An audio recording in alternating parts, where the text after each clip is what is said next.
Hey everybody, I'm Randy Yasenchak, and welcome to my last, but certainly my not least, interview series for the Loudr Game Music Festival. Today with me, directly below me, you're going to be seeing Grant Kirkhope. Grant, hello. Hello. Did I butcher your last name? That's good, that's good. Oh, great, great. And then on the bottom is Alexander Brandon. What's up? And, of course, Grant is known for his famous work with Fart Cat. Of course, my career. No, everybody has listened to.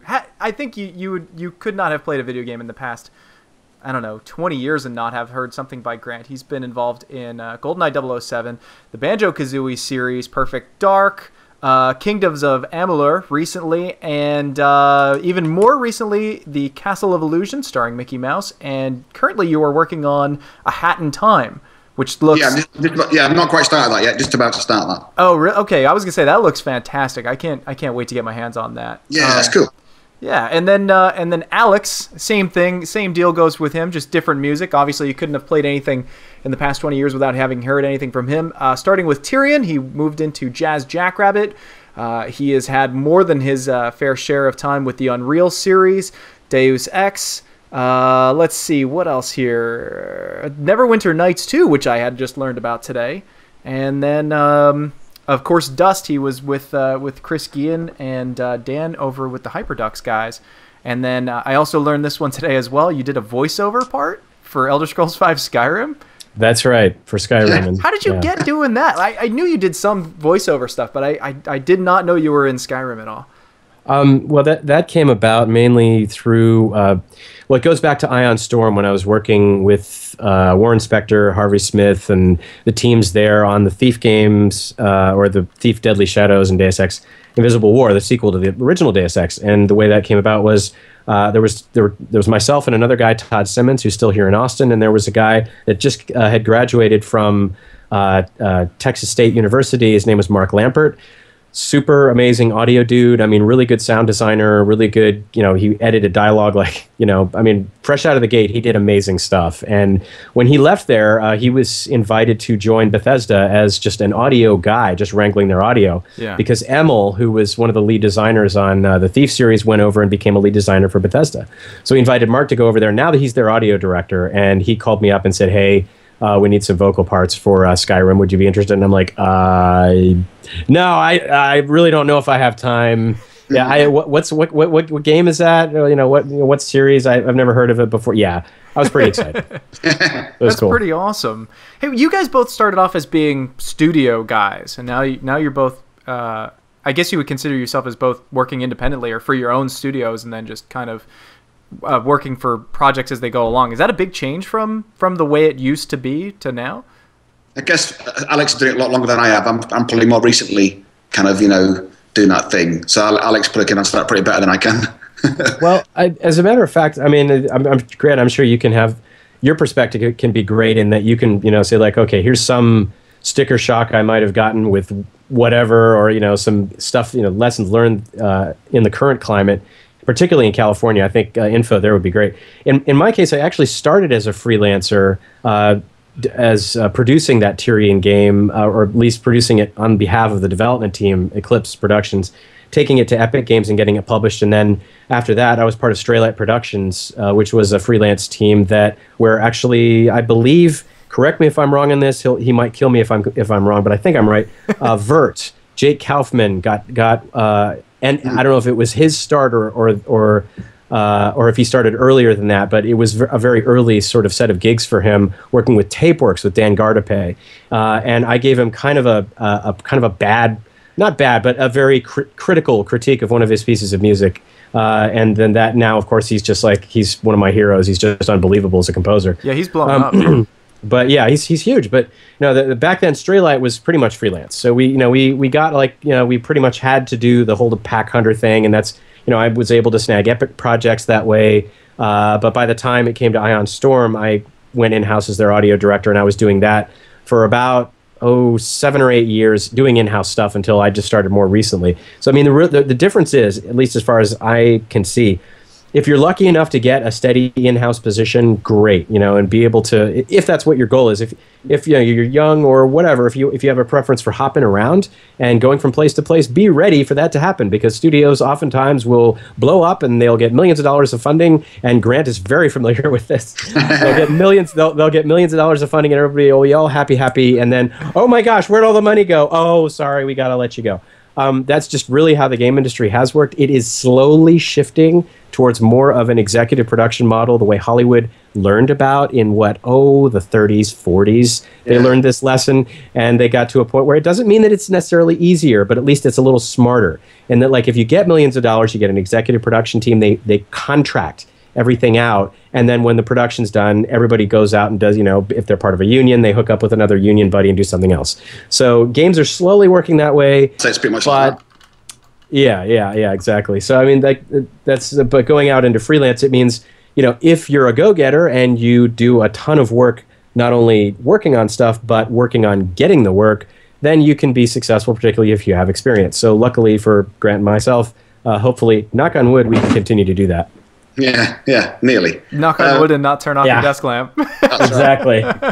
It's actually my iPhone. Oh, it's doing a great job of lighting up your face. I've probably been like more studio-fied, really. I've kind of did Rare for like 12 or 13 years, and then Big Cheese Games, and that went bust with the Kurt Schilling thing. And then I was at Spark Unlimited in Sherman Oaks here doing the Ninja Gaiden thing. So, I've been kind of on and off doing kind of freelance and contract stuff at the same time. But I did the Mickey Mouse thing. I did some work for Zynga last year, and I've done some more Zynga work just recently, and I've done the Desktop Dungeons thing, and I'm sort of dotting all over the place at the moment. So I'm quite enjoying it, really. I quite like it, and I've sort of managed to sort of be all right with it all. But I guess for me, I've really got my eyes set on trying to do some kind of movie composing, and how that may be, I don't know. So for me, I had to be in LA. I had to make that movie, and I had to do it, and it was kind of. When Big Cheese Games went bust, it was very unfortunate. I mean, I talked to Alex right around that time, and it was very unfortunate, but it kind of made me get up my arse and do something. So it kind of booted me over here. So, and I was very fortunate to get signed to Gorfane Sports Agency just earlier this year, which was like an absolute dream come true for me. I mean, they've got like John Williams is on their agency. He's up there somewhere, and I'm like the very lowest rung. But at least I'm on the run somewhere. Oh, I don't know, and they seem to be, they're really nice people. So they've certainly got the kind of power to help me. So, I think agents and that. I'm sorry, I digress, but agents, I think they're the people that can get you through the doors to have the meetings with those people that can do things for you. But at that point, it's up to you. So, getting the agency, they don't do all. They don't have a magic wand and do it all for you. It's like we can get you to these meetings because we know these people. But at that point, you have to sell yourself and be the right person for the job or whatever it may be. So, I think that's a bit of a misconception about what agents do. But yeah, so I think, like Alex, it's a bit of dotting around a bit. I mean, getting older, it's not getting any easier, but I'm still managing at the moment to sort of, to do some things, which is quite good. But I mean, at least you always have like that gigantic, you guys have gigantic portfolios to kind of fall back on, which might make the game a little bit easier for you guys for finding new clients, that kind of thing. Plus sometimes I think, but I think Alex will say the same thing. It's like, you don't want to remember for Banjo-Kazooie forever, right. It's like, so it's nice to get you. It's nice when you meet somebody. Alex, I'm sure says when you meet somebody, you get talking. Say, I did Golden. They go, I played Golden. I remember that, and it's a great conversation starter because most people will have played something that we've done at some point in the past. So it's a great kind of it kicks off the conversation. So it gets you like that familiarity straight away. That's what I think. Yeah. For sure. You said you're about to start doing the Hat in Time stuff. On the right-hand side over here on this side of the screen, I'm just going to be kind of splitting up the blank part of this video with splitting it up with Deus Ex and Banjo-Kazooie, just so people can have something to watch instead of just talking heads going on. But when I saw some videos today of A Hat in Time, I was like, wow, with Grant going back to this is going to be like a I don't want to call it a return to form, but I think it's going to make the game a lot more familiar for people who were, who are looking for more of a Banjo-Kazooie 3 or 4 or whatever we might be up to, or Super Mario. They mailed me well over a year ago. They mailed us said we're making Banjo 3. That's all it said. And I opened up and it said, we're a team from where they're based all over the world. They're not based in one place, right? And and they just said, would love you to tweet it. I said, of course I will, why not, because I said they're making a classic collectathon Donkey Kong sort of thing, and I said, great, so I tweeted it and then said, well, they started to do the Kickstarter thing. They're trying to raise 30 grand and then they raised like 300 grand or something like that. Ridiculously. And then he said to me, would you write a tune? I said, of course. And I said, but I've got an agent and I've got to charge the rate, the going rate. It's going to be this much. And they went, yeah, well, we can afford one tune. I said, great. So I'm happy to help you out. And then they said, can we use your name and say, for every 15 grand of a 200 grand grant around another tune? I said, I don't care what, honestly, I'm happy to help. And if it helps you out, it's fantastic. And so they raised like 300 grand in the end. So I think I'm doing like 9 minutes of music on maybe 6. Well, I can't remember. It's so many minutes of music. Yeah. But they've got a composer there called Eric Glazer. I met him at PAX. He's a good guy. He's done most of the tunes.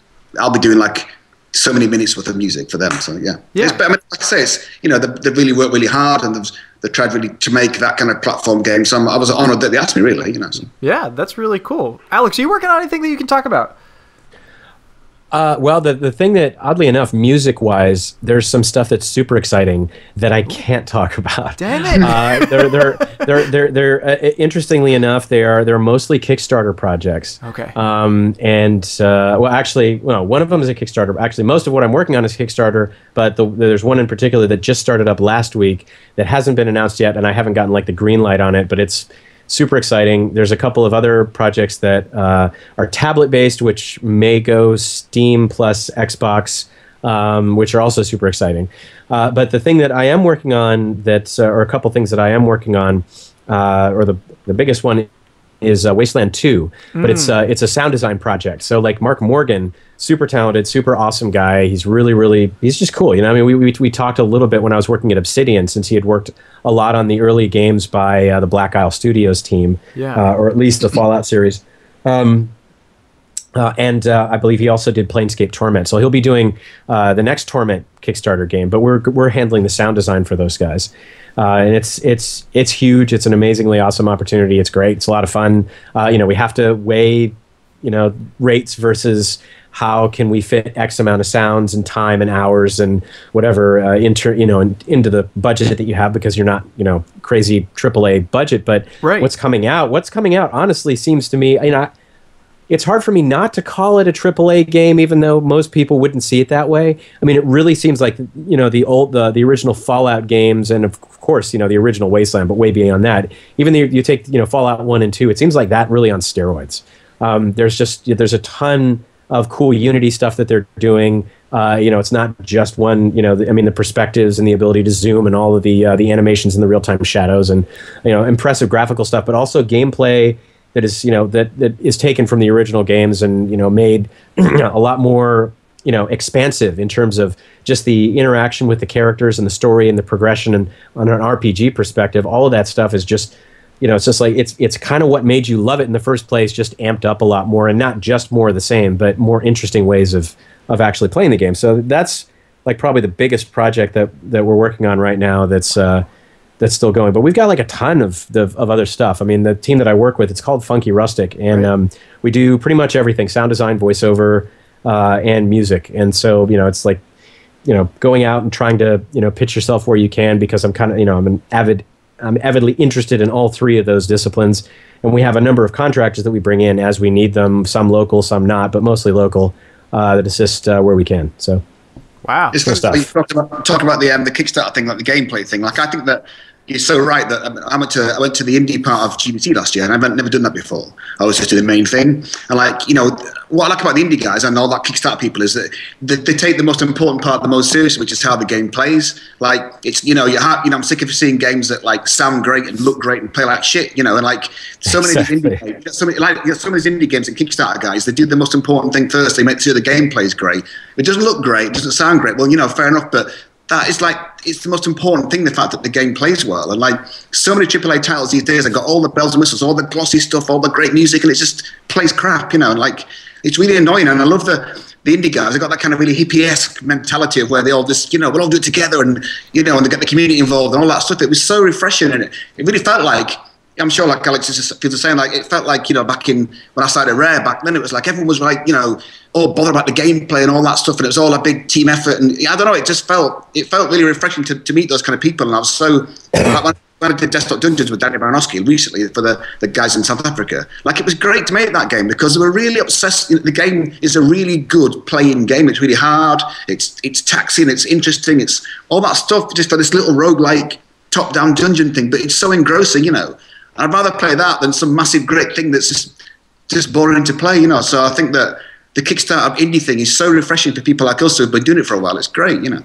Yeah, you know, to me, I think the good part about the Kickstarter, you know, revolution that we're kind of going through here now is like, I would say back in the 90s and early 2000s, we were kind of going through almost like what music videos were going through in the 80s, where everybody just had a ton of ideas and everybody was throwing everything up against the wall, and there was a lot of really great dynamic games out there. You know, you would range from you know, your Thieves, and you would range from your Banjo-Kazooies, and you would have a ton more genres. Like the flight simulator still existed back then, but now we're kind of whittling down on the number of genres that we have, and we're actually whittling down on the type of publishers we have. Now it seems like we're having the giant AAA studios and then the indie guys, and there's very little room for the medium-sized guys. Just like Hollywood. Just like Hollywood, yeah, exactly. Yes. So it's really exciting to see this coming forward with all these Kickstarter projects, you know? Definitely.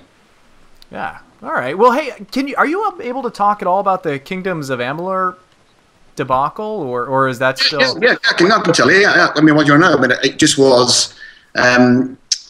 You know, BQ's games were owned by THQ when I first got to America, like in 2008, and then THQ were going through difficulties and decided to sell the studio. And so they give you like a 30 days notice, or whatever it was, 60 days notice, whatever it was, to say, we got to sell you or you close you. Yeah. So I'd only been here 6 months. It's like, oh dear, I'm going back to the UK, because like on a visa, you got like 10 days to get out, and that's it. I was like, oh, that's not really good. And then, anyway, so Kurt stepped up and bought it. Kirkhope, and they had that Copernicus game going up in Massachusetts, what's it called, Maynard, and near Boston. That's where they were based. And he bought us. We kind of had Amalur more or less going. Really, it looked exactly the same. It was called Crucible, I think we called it. But it looked exactly the same. So we just kind of we just changed the story a bit, put their universe into our RPG, and made the game. And it was, you know, it went great. It sold 1.6 something million copies and all that stuff. And then sort of halfway through that, Kurt got the grant from Rhode Island to move the whole studio down from Maynard to Providence, because it's a depressed area. They wanted to encourage industry, so that group of people in Providence, you know, gave them $75 million, whatever it was, to move the entire studio down and you know, set it up. And you know, I think initially it was a good idea because it kind of revitalized the area. You know, you got 400 staff having lunch in the area, all that kind of stuff that, you know, it gets people, you know, it starts the business get more perky again, and it all was great, but they just didn't properly budget, as Alex Sandoval said, that they didn't properly budget what the money they needed to make the game. They were trying to make this gigantic MMO, which was like, you know, if they'd have made it, it probably would have been good, but it was just, it was so far from completion, and we always kind of felt that it was going to fail at BG Games, and we really were convinced that it would finish us, really. And like, so when we did, after we did Amalur and it came out, EA just had not pick up the sequel. Right. In fact, we were the only million-selling game that EA didn't pick up a sequel for ever in the entire history of EA. Wow. Because I think they realised that you know, 38 Studios was maybe a bit dodgy, and not dodgy, sorry, it's slightly unstable. Right. It's not dodgy. And then but we got another company came forward and gave us $35 million to make the next Amalur 2. We were working on it. We started working on it for about 6 months. But literally, like 2 days the day before we were going to sign the deal, that Governor Chaffee, whatever his name is, mentioned the word insolvency in the same sentence as 38. Oh no! And like everyone has walked away, because, you know, any publisher would know that because we're tied to 38, who are then are going to be, you know, if they go bust, their assets get owned by the state of Rhode Island. How are you going to sort that out? How are you going to sort BG's games out from that mess? You know, and they're put money into publish the game. You know, we're making it. 38 go bust. The Rhode Island take over. Who owns what? How's it going to work? You know, it was just so that, rightly so, they had to go. We just can't do it. And so we had a few people come in at last minute, but it was just ultimately doomed. So that was the end of it, really. Wow. It was a shame. It was a real shame, but that's the story. That's the truth. Like, I'm sure there's a ton of like tragic stories that kind of came out of it, but you know, I guess to put it bluntly, did you actually get a paycheck for it, or were you kind of like, were they like, well, sorry, we don't have the money for it. See ya. Thanks for the music. There's the door. For a little while, we got paychecks. Sorry, we all woke up one Monday morning. There was no money in the bank. And for that week we had like nightly calls with Kurt up to Rhode Island and on the video screen, and Big Huge Games. We all watched it, and they kept saying you're going to get paid, don't worry, but it just never materialized. And so eventually we got furloughed at first, which means that you keep your medical benefits but you lose your wages. And then, which made it harder when we tried to, actually, ironically, it made it a lot harder when we all tried to claim unemployment after that. And then I actually went back to the UK. I was booked for a vacation. Of course, I was playing with one of the old bands I used to play for years ago. We did a couple of festivals over there. So I went back and it all just fell to pieces. So I came back to no job. Well, actually, ironically, a lot of people don't know, but earlier in the whole thing, all the management guys who founded Big Huge Games, there's like 5 of them. We all came to work one morning. It must have been like 6, maybe a year prior to the bust. They'd all quit, which is weird. All our management walked out. The top people, I mean, they obviously knew something was going wrong back then. We just didn't know it. So they came in one Monday morning. They'd all gone. Like I think 6 of them, and they went on to form Zynga East at Baltimore with Brian Reynolds, who was the Civilization guy. So that's what happened earlier on. But but consequently, when Big Huge Games went bust, they said, "Look, can you write some music for us for Cityville 2 for Zynga? We need some music writing, and you sat right here. Why don't you do it?" So I got sort of 2-3 months out of them. So literally, Big Huge Games went bust. I started working on a contract for Zynga. So it didn't really make any difference to me. But it just went. In fact, I got more money out of Zynga because it was contract work. Plus, at the time, Zynga was really rolling in it too. So. Yeah, it's very fortunate. I mean, I got to write another orchestral scores. I mean, I couldn't believe they were insistent on live orchestra. I said, does anybody turn the sound on in Facebook games? I said, I don't, but so yeah, I got to write another orchestral score, recorded it in Seattle up with the Northern Symphony. It was marvelous. So it was fortunate but bad at the time, if you know what I mean. So yeah. Do you guys like working mostly with orchestras, or is it kind of whatever you think is going to fit for the game? Like, do you think? Is it like, hey, they want an orchestral score, so I'm going to go and get an orchestra? Or is it just, hey, I think this song just needs a solo guitar, so I'm just going to play, a simple guitar against the background? Is it client's choice or yours? I think it's a combination. So, have you heard of, the Fat Man, George Sanger? Just interviewed him the other day. So that's right. He's part of this whole series. In his book, Fat Man on Game Audio, one of the definitions in the game audio vocabulary dictionary, something like that, in that book is sleeping with Britney. And sleeping with Britney is the term for using a live orchestra for your score. And I've been lucky enough to be able to do that with Seattle, working with Simon and the team up in the Northwest Symphonia at Bastyr University Chapel. They're they're one of the first. Yeah, mainstream. I mean, Sewell brought them to prominence with his score for Total Annihilation, and ever since they've done like tons and tons of game scores, and they're great. Got a really good crew and a lot of great players. But having said all of that, the average producer assumes that because Hollywood does orchestras for adventure games, for action games, whatever, especially if it's AAA, you need. Go to London, go to LA, and record with the LA players at the Eastwood stage. All of these things are they get the blood pumping for sure. They get you really excited because as a kid you grow up listening to Star Wars soundtracks and thinking that is the epitome of what I consider good emotional music that's tied to some sort of production. That is the top. And so when you think about that, but as you get more experienced, you learn. It's been done a lot, the orchestras can deliver a very compelling experience, but given how much it's been done, it's more and more difficult to deliver a unique experience, something that people really haven't gone through before. Now, Williams was lucky, and he got that perfect storm with Star Wars, which I still listen to, the kids still listen to. Obviously, it's still used in Angry Birds, so all the kids are still experiencing it. Right. Whether they're watching the Star Wars films or not, it's a steady, iconic classic. But since then, I think you guys might have noticed this. As you go to films, it's harder to remember an orchestral score now than it was growing up, and I'm sure that's the case for previous generations as well.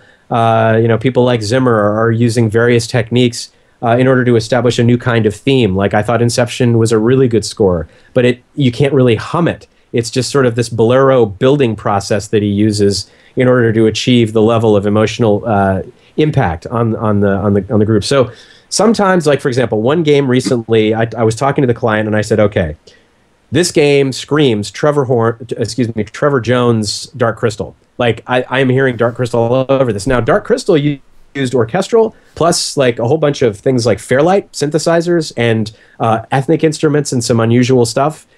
So that's like kind of a cool mix of that sort of thing.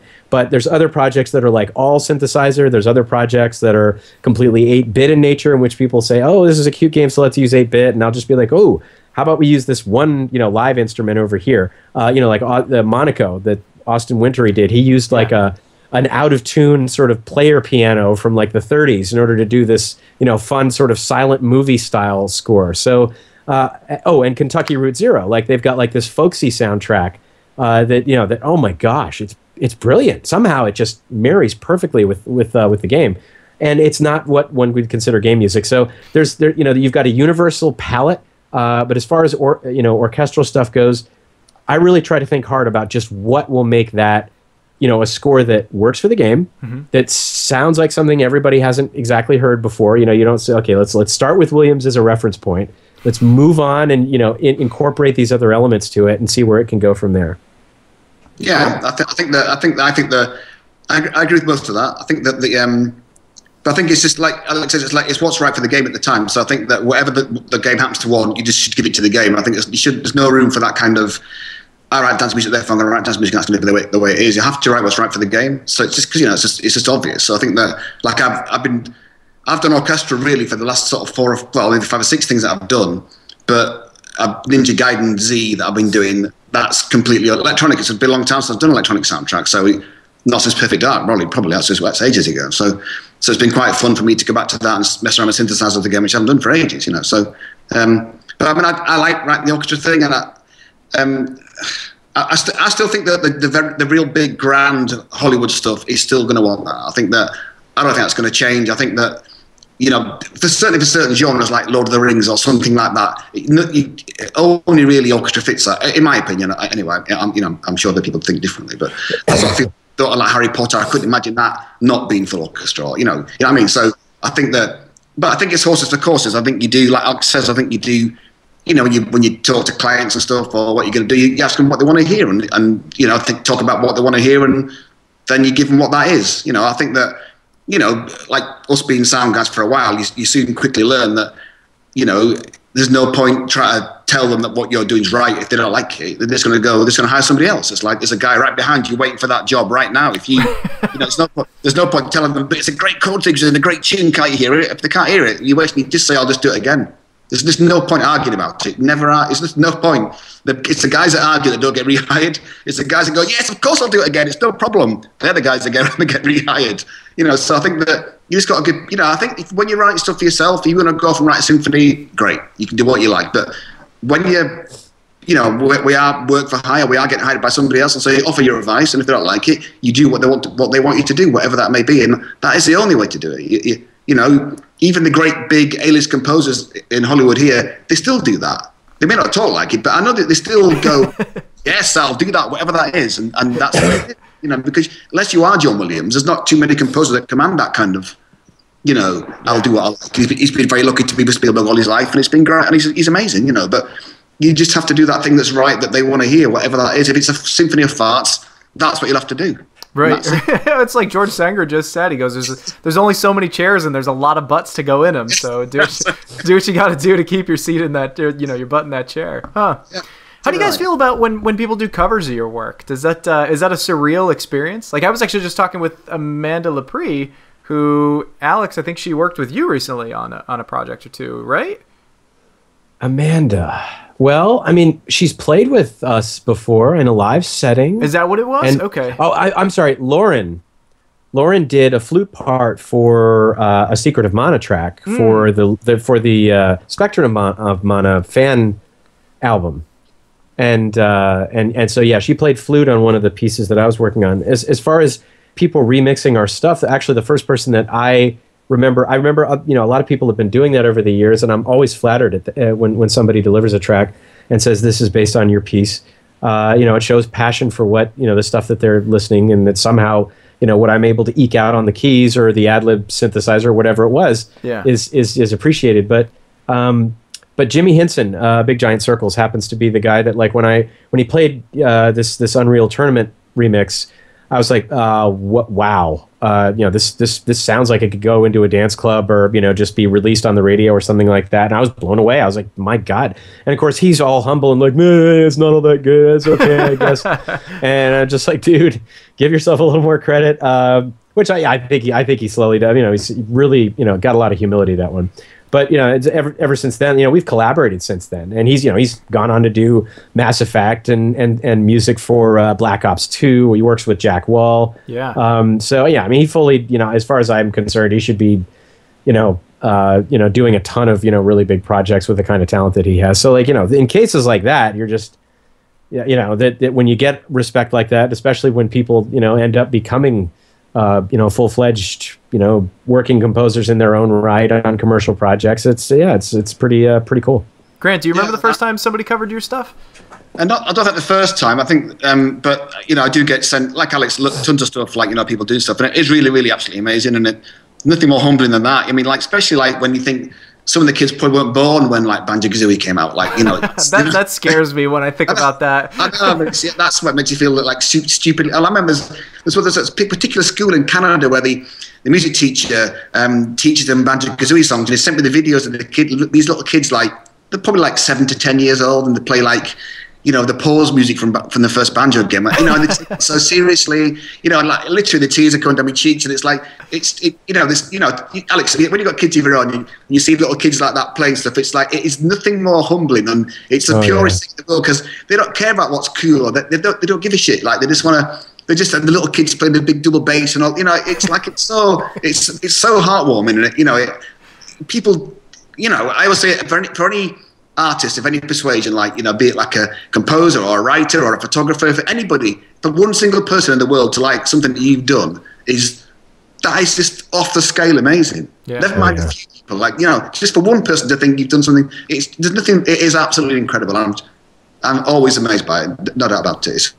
That's awesome. Incredible. Did you guys both come from one of these days? I'm sorry, I was going to say one of these days. I really do mean to do a remix of your water theme from Donkey Kong Country, because that's pretty. That's if there's one piece that I hone in on that I really remember, it's that one. I'm sure you probably get that a lot, but it's actually, wow.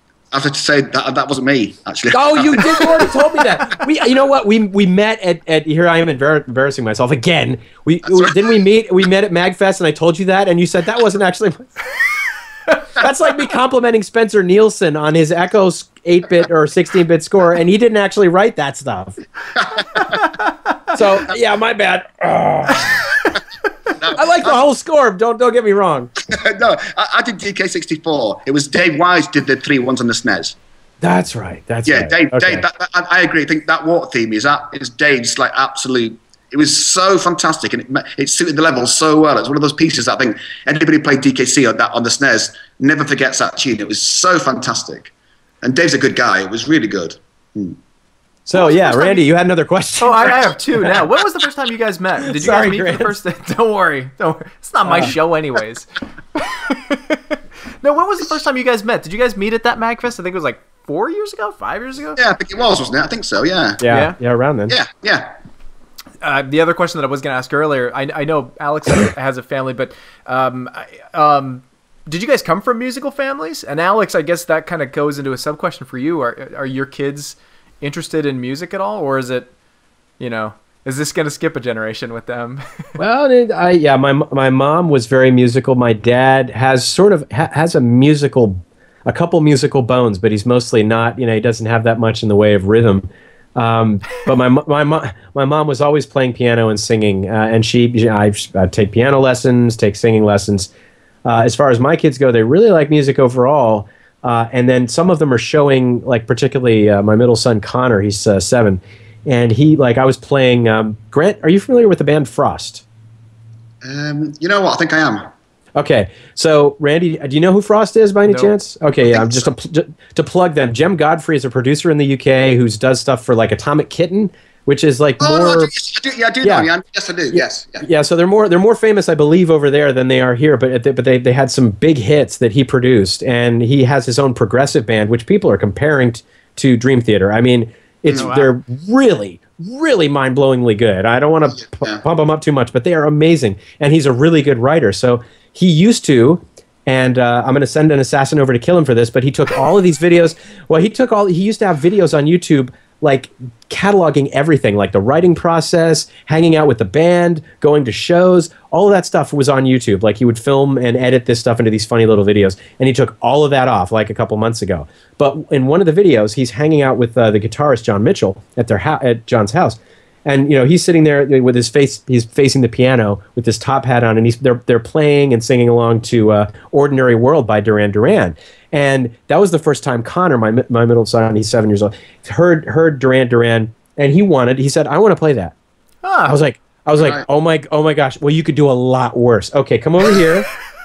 Let's learn it together. And then just yesterday, my wife said, "You know what? You're both good," because she graduated with a degree in music from Texas State University. So she was in drumline, and she ran the cymbal corps in college, and she taught music as in elementary schools here in the area. So yeah, like for sure, like they're all going to go through piano. They're going to learn, like from us, like at home. Yeah. Fortunately, in Texas, they have a pretty robust. It's not huge, but a pretty robust, steady music classes. In like I'm not sure if they have this in other states in the U.S., but they've got steady music classes up until even after they get into high school.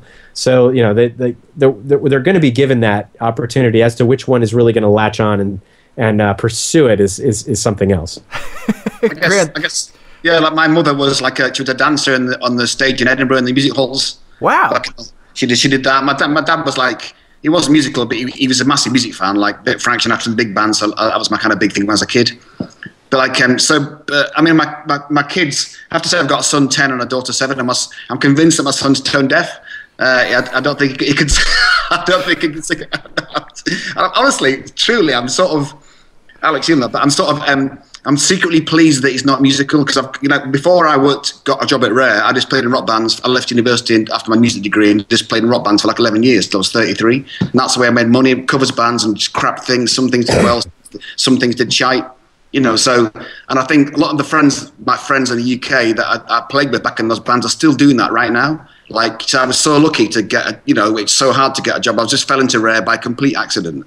And, it's like, I think that I'm sort of secret. I wouldn't discourage my son from being musical, but, I'm not encouraging either. Because I keep saying to him, be a programmer, you'll make lots of money being a programmer, So I think, I'm doing the same thing with my oldest, yeah. Yeah, because I think we both learned that it's very hard, to make a living out of music. Very, very, very hard, You keep getting emails from kids saying, it seems like being a video games composer is a new rock star thing to do, and they all want to do it. And I try not to discourage people. I just sort of say you've got to work really hard, it's difficult and all that stuff, but it is hard. And I don't know, if I had to start right now, I don't know what I'd do. I'd probably just fail completely, so I think that so I'm kind of secretly pleased my son's not too musical. And I think if my daughter is musical, it's not as bad, because girls don't usually run away and join rock bands, and usually do they? Like the guys do that and the girls don't usually do that. Yeah. So I'm hoping that if she's musical, I don't mind. But my son isn't at the moment. I think it's also because a lot of it, I think with any creative field, and this is not to diminish at all what you guys do, because you guys are honestly, you're obviously incredibly talented at what you do, but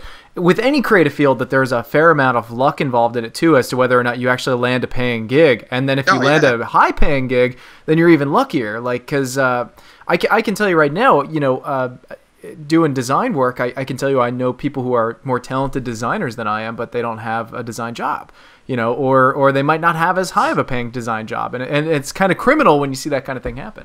But yeah. I think I've learned from being in LA for like a year and a half is that having the talent to do the job is like 50% of the job, but it's not. Right. The rest of it is that connection thing. It's being amicable, and the guy that says yes all the time, and all that stuff. Because there's no room for anybody who's going to be slightly difficult. They've got too many other people to select. You need to just be that amicable guy that can. Because I think at this point you get to the level where it's accepted you can do the job, but can you be the guy that we can get on with? Will you do what you're told? Can you not argue and all that kind of shit that you don't think about? And I think that's easily half the job. I'm sure Alex will tell you the same thing. It's as important as the talent itself, I think. Right, but there's a balancing act that you have to do, and Grant, I know you know about this as well. Yeah. You say yes a certain amount, And then in the back of your mind, if there's a point at which you're just like, the thing that they're asking me to do, I've done it before and it really went south badly. But like you said, you already mentioned this. I mean, you said you give them your advice. And so like at that point you say, I want to save you guys money. I want to save you guys time. I want to be able to, that you can get the product that you want. As long as we're on the same page about the product that you want and you understand that I know that, I want to tell you that based on that understanding and what you just said, are kind of at odds with each other. So and here's why. Here's the experience that I had, and I'll let you know that, and I'll put the cards on the table, and you guys can make the decision. It's all up to you. Yeah. And sometimes they'll say, nah, you know what? Let's just go ahead and do this. And sometimes it'll happen. And like just a quick example is like there's some projects where they'll say, let's go with this. Here's all the references we need for the music. Here's the specific aspects of the music that we want. And then you'll do those things, and you'll say, okay, I just want to make sure that this is what you want, and then and then you do that, and then I always ask, like after I deliver, they'll be like, no, we kind of want something else, and then after 3 or 4 times, and there's things that cover this in a contract, or sometimes it'll be done in a handshake where you'll say, I've done a full revision to this 3 times, I'm kind of losing out if I continue to revise this, so here's how much additional money it'll be for additional revisions. Right. But each and every single revision I say, did I give you something that was what you asked for? And fortunately, pretty much all the time they're like, oh no, yeah, you gave us what we asked for. You didn't screw anything up. It wasn't bad quality. It's just we've decided to take a different stylistic direction, and that for any creative endeavor is really necessary and as part of the iterative process. Some people don't necessarily have that budget, so you need to be between that rock and the hard place and say, okay, let's figure out how we can make it work with what the assets that we have. So anyway, with that in mind, I mean, just like you said, the balancing act is, you do what you say, but you do what they say, but at the same time, you try to make it so that if what they say can benefit from Grant's extensive knowledge and his history within the industry, and you put that out there, and then if they decide to take it and run with it, great. If not, no problem. I'll do that for you. Yeah, no, I think that's completely true. I think you have to do that kind of juggling act, and whatever you write, musically wise, your personality is going to be in it no matter what. So you're going to have that little quirk that you've got, whatever that may be. Hopefully, and so it's going to have a bit of you in there too. So I think it is a real kind of balancing thing. We just kind of have to. That is without doubt the hardest part. That kind of navigating that thing to get to the final thing that everyone likes. I think that I haven't done a movie yet. I'm hoping to do one, but I think it's going to be even worse because you get like tons of producers and all the rest of it who all got a different idea. I'm sure I'll be like killing myself within the week, But like I just, I'm really keen to have a go, so I'm going to have to put up with it. So that's the way it goes. Yeah. I've heard. I mean, I'm sorry. There's one quick thing. You just reminded me of Trevor Jones again. Apparently, Last of the Mohicans is a score that he's fairly well known for, but it wasn't nominated for anything because it's a co-composing credit with Randy Newman or Randy Edelman, one of the two, and which kind of blows my mind. Like why 2 composers can't share an Academy Award nomination. I think I'm sure there's reasons behind it. I don't understand what they are. Anyway. But apparently he was asked to, originally he was supposed to do an electronic score for the director. Wow. And literally last minute they said, no. This is clearly like a classic epic, based on a classic work. It just can't, we can't do this experiment with electronic anymore. We have to make it work with orchestral. So he was just busting ass to get something orchestrally written. It didn't necessarily work out in time, and that's why they had to bring somebody else in to help out. And there's rumors, he was fired from the project because he failed. It got rectified later, saying like, no, not really. I mean, it was just the fact that they changed direction like that, and that kind of came out that way. If you ever have any anecdotes that you want to toss in, just do it. It's way, it is way better for you to tell these stories than for me to keep asking questions. I love that this is kind of going as a big conversation. Brandon, you should write a book. Oh wait, you already did. It's over on my shelf. Yes, is it really? Not as many anecdotes as I would like, but yeah. As far as anecdotes go, and again, I'll plug mine. It's called Audio for Games, but the one that I read more than my own is the Fat Man Guide on Game Audio. I think I have a good amount of technical information, and so do a lot of game books out there. Like Karen Collins has a good one, Richard Stevens has a great one. And David Havalosa has another one, and there's more coming out all the time. But the Fat Man's book has soul in it. It's literally the spirit of our industry represented through his very, quirky yet funny personality that has like a ton of, just when you read through it, it brings more passion, I think, than if you're reading something and you're just, you're going through, okay, that's how I put that compression into that file. So yeah, for sure. Grant seems to have frozen on my end. I don't know if he's still... he's still going on my end. Oh, there he is. Thank goodness. Sorry. I'm sure it's my terrible, back of the woods internet that I've got. It's the way it always goes. We're doing this on Skype, and honestly, if it's ever just me and one other person, it's fine. But whenever I bring in more than one person, that's when Skype's like, what? You want me to process more than one person? What are you paying for premium? Yeah, exactly.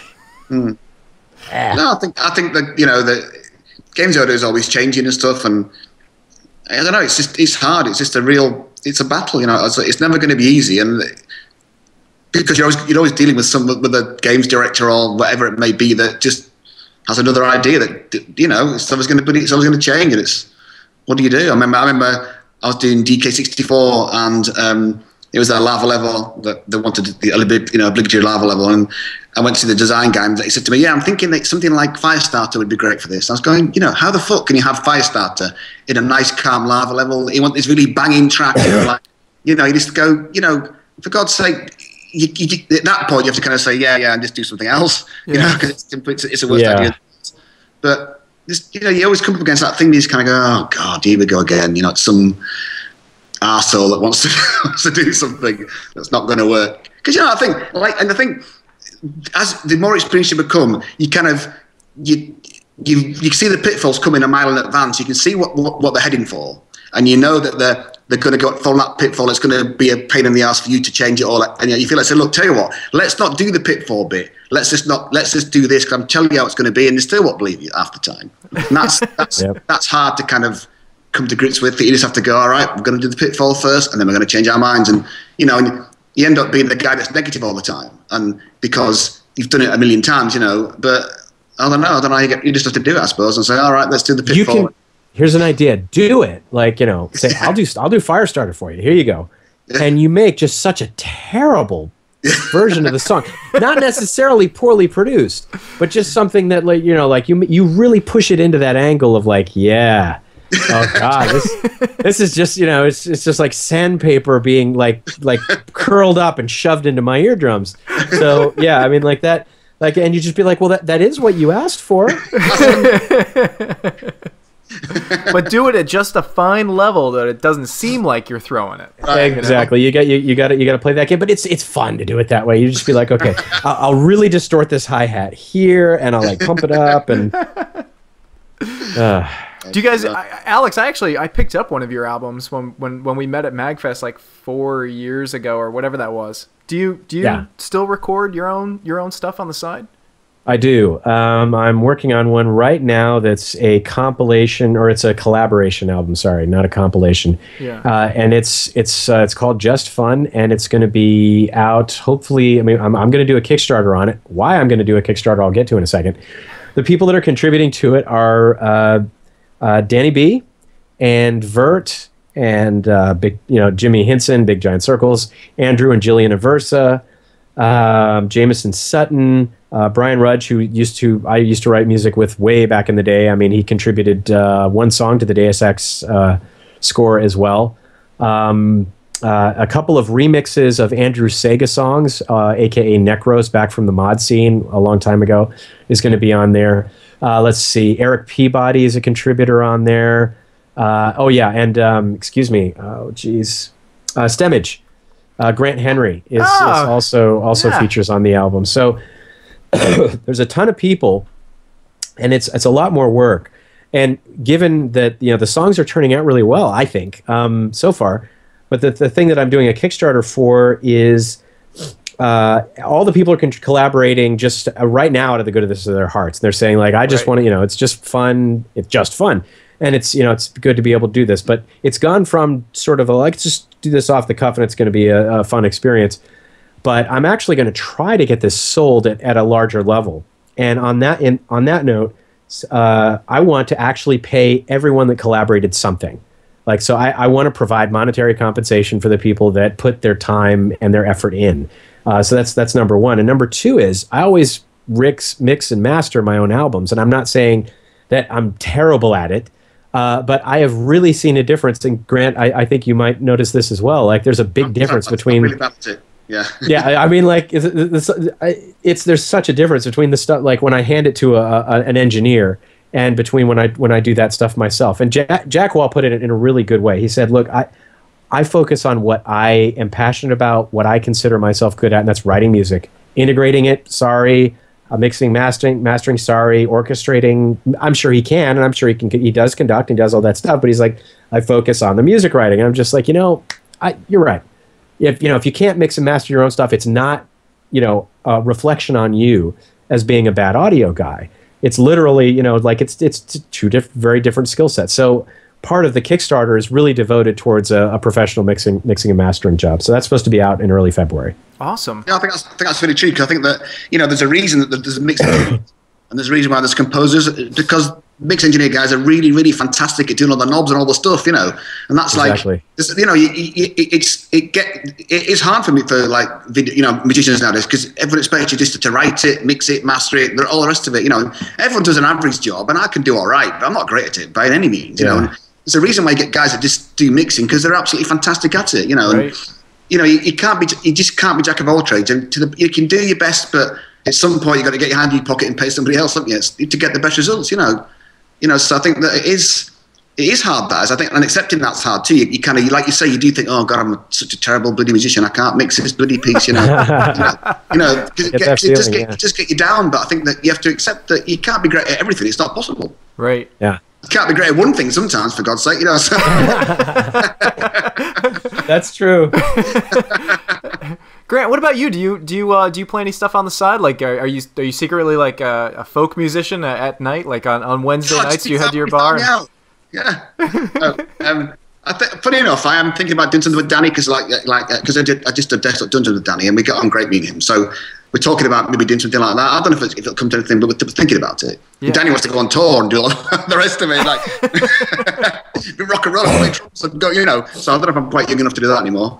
So yeah, I'll have to wait and see. I'm thinking about it if I can find the time. But again, before I did music for video, as a job, I did music as a hobby. Really, that's what I used to do. I used to sit and play the guitar all day long and love it. And the minute I worked at Rare, that all stopped. My hobby became my job. Therefore, I ceased to have a hobby. And sometimes the last thing you want to do is write music for fun. Yeah. It's like, because I do it for a job. I just think I've got two really great guitars, and I spent my whole life, trying to be that kind of Eddie Van Halen guitar player. And I got, I was pretty good at it. Yeah. But I've decided under the bed here, I've never got them out for, I don't know, 2 years. I've not even looked at them probably. It's like I've just lost that. Anyway, yeah. So I can't think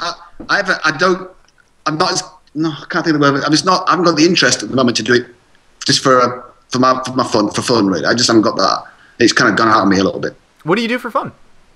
I don't do anything. I'm just miserable. Here's a question, because I think this is kind of what's probably happening. Yes. Did you guys find yourselves turning into workaholics a little bit because you took your hobby and turned it into your career? Did it feed into a semi unhealthy working habit? But also I think you get one of the things about that is you get older, get a wife, and get married and have kids, and that when you're not working, you're doing that.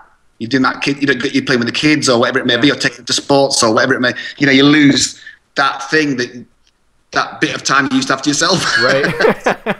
Yeah. I will concur. It's if for writing this album, it's taken almost 2 years now, and before, I didn't take on something quite this intense or this large in scope. With live instrumentation and the mixing and the mastering, the Kickstarter and all that stuff. But yeah, it's really prioritization, particularly when you got the brood going on is always something that's in your head. You just gotta ask yourself the question. Wait a minute. There's always a piece of paper on the floor. There's always a sock in some place that it doesn't belong, and it's sort of all of those things are in the back of your head, and you're just like, that one sock will add this percentage point to my wife's happiness if I clean it up, or if I tell my kids to clean it up. Do I weigh that against playing a note on my synthesizer and tweaking a knob. Well, guess what wins? And we don't always get to that either. There's also a very high priority there on I am just going to lie down now. Right. And oh my gosh. It is, way back when, I'm going to play Metroid all night long. Oh, I'm going to play, what was like the last like big like role play? I mean, geez, Secret of Mana. I mean, I know I'm dating myself big time, but I mean, these are games that I would play all night, all day. And, I'd go through and I'd enjoy them. Ultima, all that kind of stuff. You take that, you transfer it. And then all of a sudden, when you have that free time, not doing anything is so much fun. Yeah. Well, I wouldn't necessarily call it fun in the traditional sense, but, you just sit back and you relax. And it's just, I mean, I think both of you are probably familiar with that by now. Yeah. You feel yourself kind of going back to normal a little bit. You're like, why didn't I take this break 2 days ago kind of thing? Exactly, yeah. So I think especially with the audio, because audio a lot of time comes at the end of a project. They've got the project all going, and right at the end, it's hard to get an audio guy in. You have to climb mountains in like 10 seconds flat, and I think that you do. Sometimes you get that, end of the project, you're the guy that comes in at the end and does it all, a lot of the time. And that's that. So you tend to go like massive spikes and massive dips and massive spikes. There's no like happy-go-lucky, in middle ground where it's kind of constant pressure. It's always like full on or full off, so it's hard. Very true. Let me ask one final very serious question, and then we'll kind of wrap things up, because this conversation has been going awesome, and I feel like I haven't needed to push it at all, which is great for an interview. But let's ask one final very serious question. What do you guys see as like the biggest problem or the biggest issue in the video game music industry, or I guess just even greater than that, in the game industry at the moment that is tackleable, but I guess we haven't tackled yet? All right, sorry. My biggest thing is, I've said before, it's that thing about great looking games, great sounding games, but crap gameplay. Yeah. And the fact that design, I always think that the average dev guy in a dev team can probably do their job. Like the artists can draw stuff, they can animate, the programmers can program, the audio guy can make audio. But right. The problem I find is the design level. I think that that's the bit that's hard to quantify. I can quantify the fact that I can learn audio stuff or write music or do sound effects, or the guy can produce programming stuff. But the design thing is so hard to quantify, and they're the guys that either make the project sing, or the guys that make it completely fail. And the overscoping is off the scale now. I think people start a project, they overscope it to the nth degree, fanny about designing it for months and months and months and months, and then give you 10 seconds at the end to make the entire game. And it's no wonder the games come out in the crap. That's the problem. I think that has to be fixed. The scope's got to be fixed. I'd rather make something small and excellent than big and shit. So it seems to me that that's the curse that I think that's prevalent right the way through the games industry, and that's why I think the indie thing is very exciting, because they do overscope, but they've just got their own funding to make it. They've just got to sit back and make it until it's done. And if they run out of money, they run out of money. You're not going to make everybody unemployed. But the trouble when you're on a major team or AAA product, you're going to end up making everybody unemployed. You're going to overscope it. It's going to die a death. You're going to end up removing all the great features at the end that you couldn't get in that were good, and left with the crap ones that you didn't want. It's that thing about you're building this kind of tower that's sort of fantastic. Look in the clouds, and it's so amazing, but they forget about the base that makes it solid. And it's like building a tower on marbles. It's like if you did a first person shooter, that basic movement that's they forget that and look for the great big feature over here that you never get to, because the bottom's so shit, it doesn't run right. So yeah, that's my thing. I think the overscoping and the design that's got to stop, because it's you're getting these big publishers just acting teams all over the place. Yeah. It's a disaster area. So I think that I feel bad for the dev guys, because the dev guys are the ones that lose the jobs usually, and the management usually don't. To add to that point, but also to kind of counter it, almost like not to say you're wrong, because I don't think you're wrong at all, but I think that a lot of the big AAA publishers right now are faced with the problem of, what do they do? They are now at the point where there's so many consumers out there that expect these big pie in the sky, video games that look fantastic but might not play super great. And I actually I'm not going to name the game or the producer that I was talking to, but I said, I think off camera, I was like, hey, can you make the combat a little bit harder on this? And he was like, no, I really can't, because we got to appeal to the mass audience now, and we've already set the pace for this kind of easy game, and it's kind of hard to go back from here. So I think I think consumers need to change how they spend their money as well. They need to start spending their money once again in the games that have the innovative ideas and the fun gameplay, and not necessarily big and pretty. Oh, and I lost. I lost him. He didn't like my response. You want me to wait while you get him back? No. He'll probably pop back in on his own, but we can probably start. With your answer. What about you? What do you? Okay. What do you feel is the biggest issue? I'm first going to agree completely with what Grant said. I don't have to blow smoke here by agreeing with what he said. I think it is a huge issue. I think it ties in with it's not so much an anecdote. I don't think I'm getting this number exactly right, but I believe that Rovio, the guys that made Angry Birds, started with like 54 or 65 games before they made Angry Birds and had a huge hit. I think what they did was they iterated on games. Whoa, what's up, man? I was essentially saying that everything you said was crap, and I'm just. And then that's when we kicked you from the call. That's right. No, we're in the pay of the people that the big publishers thaw out and when they hear something like that said, and they send assassins or whatever. That's right. No, actually, I was saying I agree 100% with what you were saying, and tying into that was that Rovio, who they did Angry Birds, and they iterated like 55 or 65 times before on that many games before they actually arrived at a game that was successful and really captured at least one small game design mechanic that could keep people coming back. I think we've got two sides here of what's going on. You've got games that are AAA and big and what might be considered, because like when we were growing up, Asteroids, completely new. Nothing like it at all. Pac-Man, nothing. You hadn't seen anything like it. Then as things started getting bigger and bigger, like things could still be unique, like Afterburner with the hydraulics, and you're just like, wow, I've never had an experience like this before, ever. That is slowing down big time. People have seen these things a lot. So on the side of innovation for video games, period, the only things that I see as super innovative are like the Cast AR type stuff, the Oculus Rift type stuff. Not even so much the game. It's got to be the game plus the experience. They both have to go hand in hand. Or a holodeck. I mean, really, that's like the next level of like what will blow people's minds and be like, I've never had this experience before, even though, they have, or they've seen it in Star Trek and all these other, sci-fi whatevers.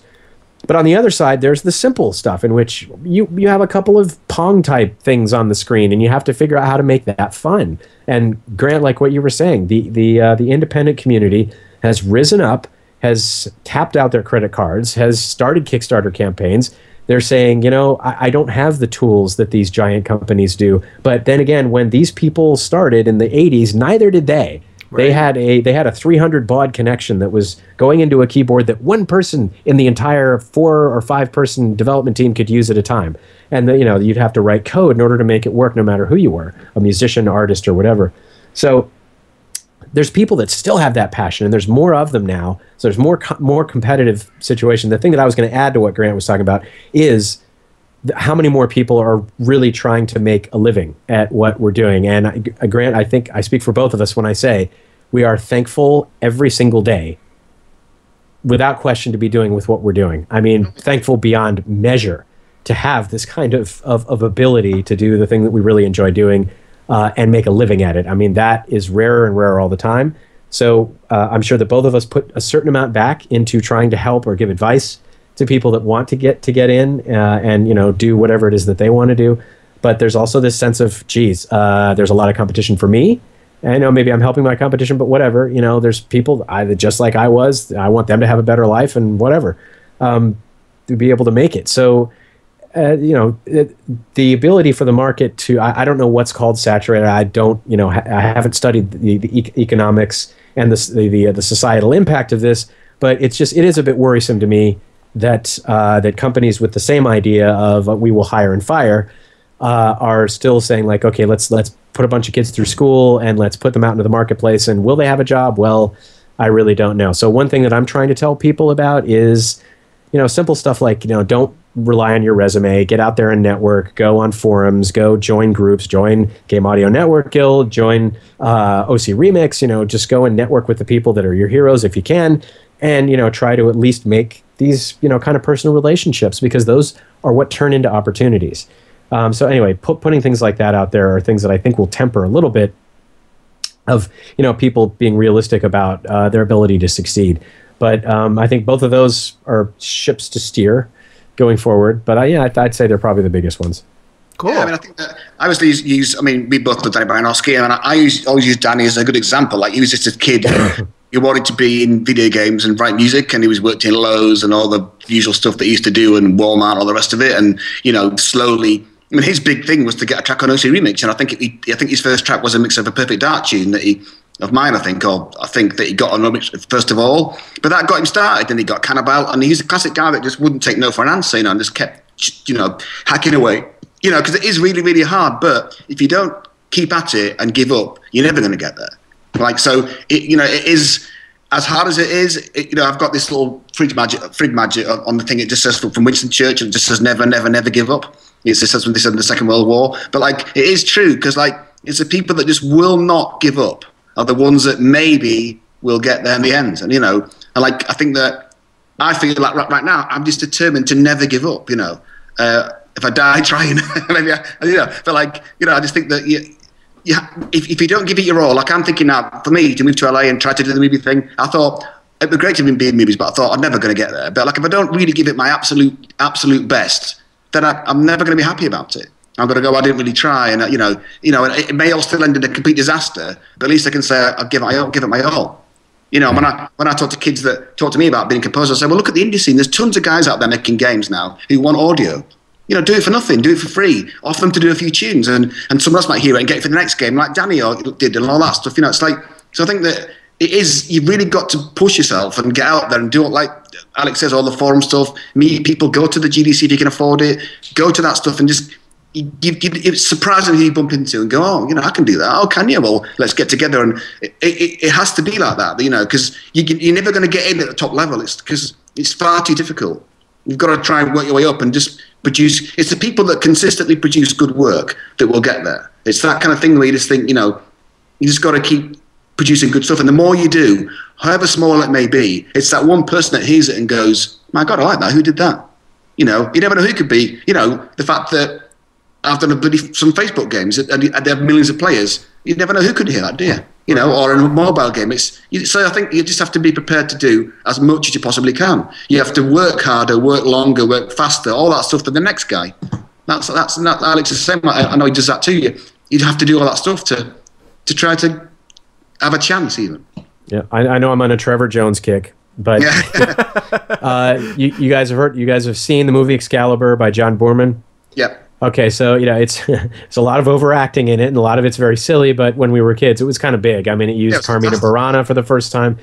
Score-wise, it was a really good combination of original pieces and classical and Baroque pieces that were all woven together. And Trevor Jones, that was one of his first big opportunities, and the reason that they hired him for it was because they couldn't afford a big budget composer. They're like, look, and he had done a couple of student films, one of which got a big award nomination or it won something, and so he worked his ass off and got to that one point, and then Boorman noticed him because of that, and he was just like, yeah, we can't afford a big guy, but he's just like, I'll do it, and then since then, that's when Jim Henson, this little guy called Jim Henson gives him a call and says, I'd like you to do Dark Crystal. Yeah, so that's awesome. Yeah, it's the way you never know who might hear what you do. You just never know. It's always worth doing that little thing. You never know it. Very cool. This has turned out to be a far more inspirational conversation than I ever thought it was going to be. But this is awesome, guys. Let's do some final plugs before we say our farewells. Grant, go ahead. Go ahead and do your plugs. Whatever projects you're working on, whatever projects you want to draw attention to. Go for it. Well, nothing really, I suppose. Desktop. Sorry, no, I mean, Desktop Dungeons is out there. It's a great little game, and the soundtrack's up on iTunes and it's on Bandcamp and stuff. And doing a Hat in Time soon. I'm just kind of finishing off the Ninja Gaiden Z, weird KZ American guys say, doing that kind of thing. you know, and just jolling along. But the most important thing I must say is I'm in a real battle with Danny Baranowski to beat him in Twitter followers. So it's my lifelong passion to beat Danny Baranowski in Twitter followers. So just follow me at Grant Kirkhope. I'll give you $1 each. I've just got to beat Danny. I can't take it any longer. That's it. Now we know what your lifelong ambition is. It is. I've just got to get there. Alex, how about you? Anything you want to plug? Well, yeah. So we've let's see, Wasteland 2. Definitely check it out if you're a beta backer. The beta is coming up fast, and enjoy it. Mark Morgan's music is going to be in there as well as our sounds, so enjoy that. Levon Lewis was a contributor to the sounds on that, and he also works with us at Funky Rustic. So yeah, you can find me at Funky Rustic. On Twitter, and there's also a Funky Rustic Facebook page and an Alexander Brandon Facebook page for my personal music efforts. And the album Just Fun is going to be on Kickstarter pretty soon, so watch for that because, yes, I can't say I'll give you $1 if you donate to Kickstarter, but it doesn't quite work that way. But no, seriously, it's for a worthy cause. It goes back into musicians' pockets and things that actually make the album one that is more value for you. So that's the deal for that. Great, guys. Thanks. I really appreciate you hopping on tonight, and especially with the holiday traveling and everything going on. I feel like we could talk for probably another couple of hours, but for the sake of YouTube not hating me, we should probably cut this off now. Well, Randy, I want to say thank you for this opportunity. It's appreciated. Absolutely, yes, absolutely. Thank you for wanting to talk to the old people. Oh, please, come on now.